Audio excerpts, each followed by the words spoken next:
وريا gurigeyga maxaa ku keenay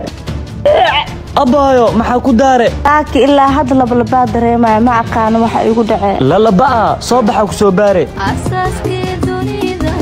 soo dhawaada maxaa ni qabtaa doctor laba dareemay hadii ala laboon sacaagan qaado ku soo kaadi si aan ku baaro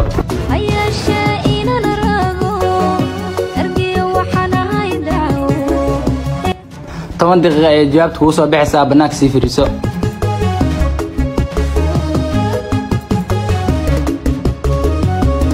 ambalyo walaashay uur ayaa leedahay uur yaa uurkan ku yeelay abo wiil aan xariir leenahay uurkan ii yeelay ay sharafteedu waa ku ciyaartay soo bax qofka ku yeelay igey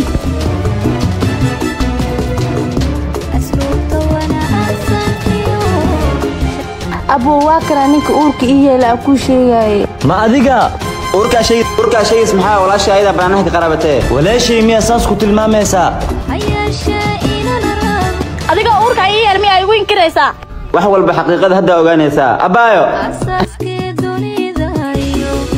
anigu gabadha ma walaashaada gabadhan waa walaashay hadda ka hor adaa xumeysay haddana aday ku haystaa ma xasuustaa eray hadda ka hor idhaahde diiq lama cishte ee doorada la cishtaa cagaha hoostooda ka soco alaylehe hooy gabadhan hadda cishan leeyahay maanta nin ficiisa meel hadli lahayn